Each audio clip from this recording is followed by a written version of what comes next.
On the 30th of November 2013, Hollywood and the world were stunned by the sudden and tragic death of acclaimed actor Paul Walker.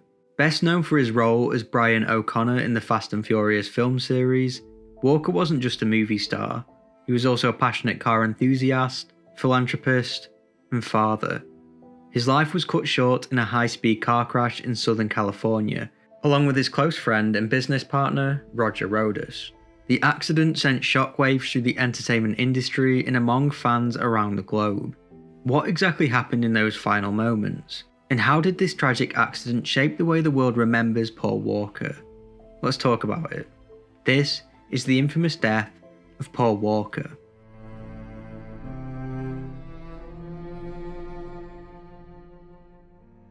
Paul William Walker was born on September 12, 1973 in Glendale, California. The oldest of 5 children, Walker was raised in a working-class, deeply Christian household. His mother Cheryl was a fashion model, and his father, Paul, was a former amateur boxer and sewer contractor. Walker's entry into the entertainment world began young.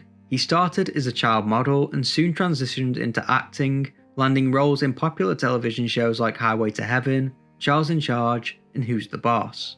Though he was building a resume, acting wasn't his primary dream. After graduating from the Village Christian School in 1991, he pursued marine biology in college. His passion for the ocean and wildlife stayed with him for life, even as acting eventually became his main career.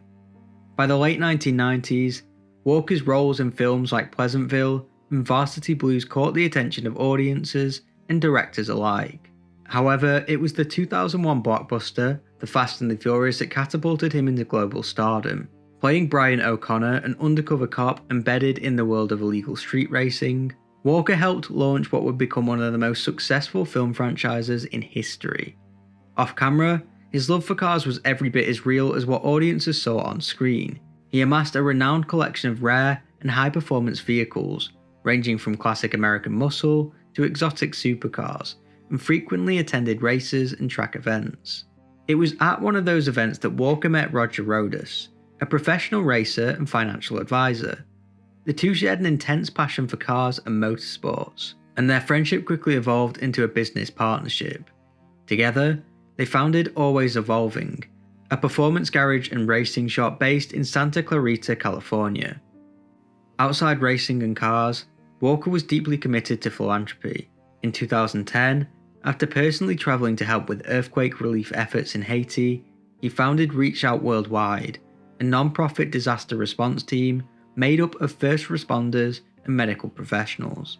Walker didn't just fund the organisation, he worked alongside volunteers delivering aid directly to disaster-stricken regions.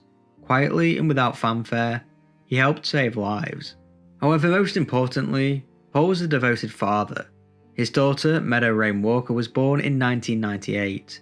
Though she spent her early years living primarily with her mother in Hawaii, Meadow moved in with Paul full-time during her early teens. Friends and family often said fatherhood changed him, slowing down his lifestyle, sharpening his priorities, and giving him a sense of purpose outside fame. In interviews, Walker reportedly described being a dad as his most important role. On the afternoon of November 30th, 2013, Paul Walker and Rodas were attending a charity event for Reach Out Worldwide in Santa Clarita, California. The event was organised to raise funds for victims of Typhoon Haiyan, which had devastated parts of the Philippines earlier that month. Held at the Always Evolving Performance Shop, the event was low-key and family-friendly, drawing car enthusiasts, volunteers and friends from the local community. Walker and Rodas spent the day talking to fans, showcasing vehicles from their private collection, and raising awareness for their cause. Sometime around 3:30 p.m, Roger and Paul decided to take a short drive in a bright red 2005 Porsche Carrera GT, one of the most powerful and notoriously demanding cars ever made. The Carrera GT has a V10 engine capable of producing over 600 horsepower and minimal electronic stability controls. Rodas, an experienced amateur racer, was behind the wheel. Walker rode in the passenger seat. They left the event lot for what witnesses described as a quick ride around the industrial car park where Always Evolving was located. The stretch of road they turned onto, Hercules Street, was a wide, curving 4-lane road with minimal traffic. Within minutes, however, tragedy struck. At approximately 3:45 p.m, the Porsche lost control, veering off the road and striking a concrete light pole with 2 trees before bursting into flames. Security camera footage from nearby buildings captured the aftermath, a thick plume of black smoke rising above the crash site. Witnesses rushed to the scene, including friends and employees from the event, but the fire was too intense for anyone to approach the vehicle safely. First responders arrived within minutes and extinguished the flames, but it was too late. Both men were pronounced dead at the scene. The crash site became a scene of grief and disbelief. Initial confusion quickly gave way to shock as word spread that Paul Walker had been killed. Fans, reporters, and mourners began gathering within hours, leaving flowers, notes, and Fast and Furious memorabilia at the site. In the days that followed, the Los Angeles County Sheriff's Department and the California Highway Patrol launched a detailed investigation into the accident. In the immediate aftermath of the crash, speculation ran wild. Rumours circulated about possible street racing, mechanical failures, and even foul play.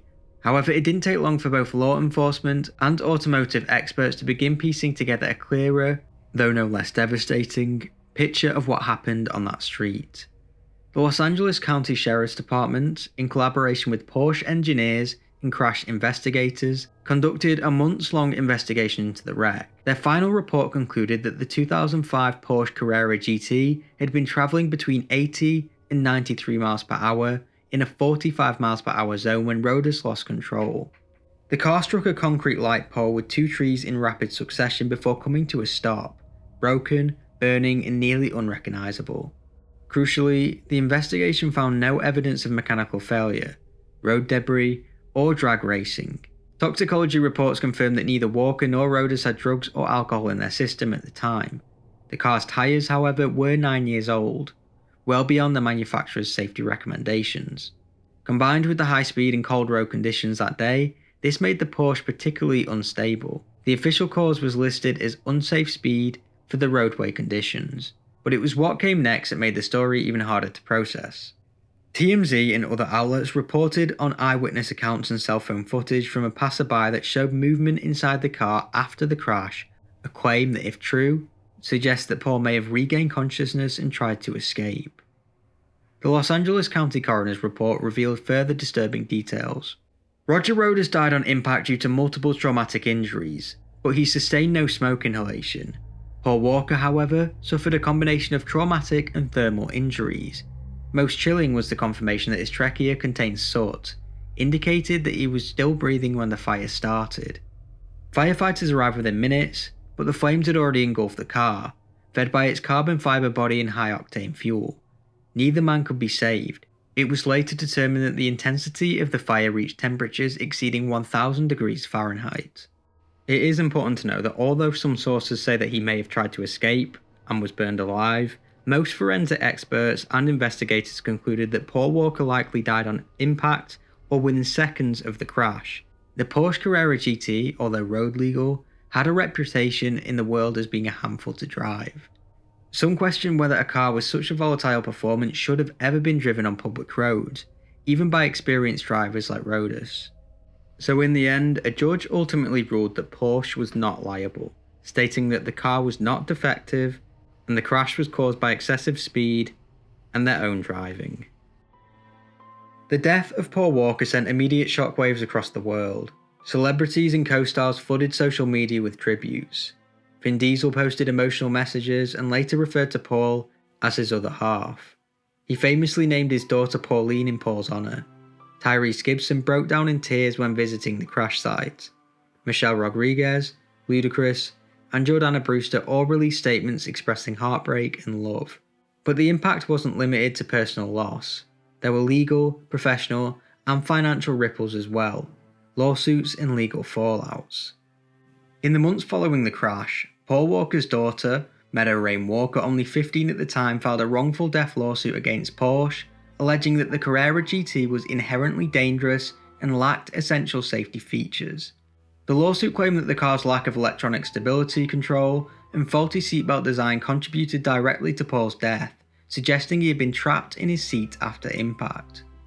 Porsche responded by denying any responsibility, asserting that the vehicle had been misused by the driver and was driven at unsafe speeds. However, in 2017, Meadow reached a confidential settlement with Porsche. It was also revealed that she had separately received a $10.1 million settlement from the estate of Roger Rodas, who was driving the car when it crashed.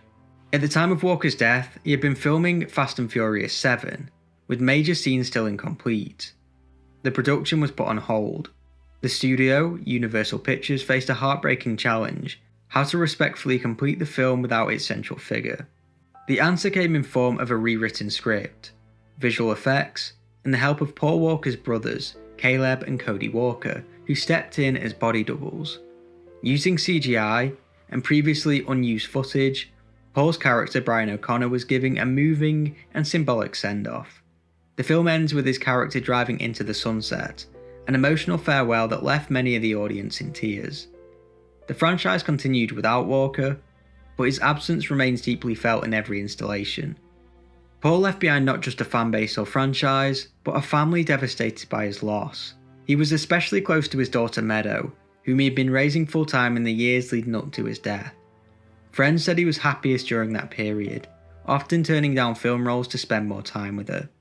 In his honour, Meadow founded the Paul Walker Foundation, a non-profit dedicated to marine biology, wildlife conservation, and helping young people pursue scientific careers. Whilst much of the media attention focused on Paul Walker, Roger Rodas, the driver and Paul's close friend, was also tragically killed, but he is often forgotten in articles and videos about the incident. Rodas had years of professional driving experience, including time competing in the Pirelli World Challenge series. Those close to him described him as calm, disciplined, and deeply knowledgeable about high-performance vehicles. He was only 38 years old and was a father of 2. Despite the controversy that sometimes surrounds the incident, Roger Rodas' life was marked by generosity and mentorship. Like Paul, he dedicated time and resources to charitable causes and youth empowerment. Both men died doing something they loved. May they rest in peace. As always, this is not an AI channel, I do everything myself, and if you appreciate my work, subscribe, and if you want to go the extra step to support the channel, maybe consider becoming a member. Let me know what you thought about this case in the comments below, and as always, thank you for watching.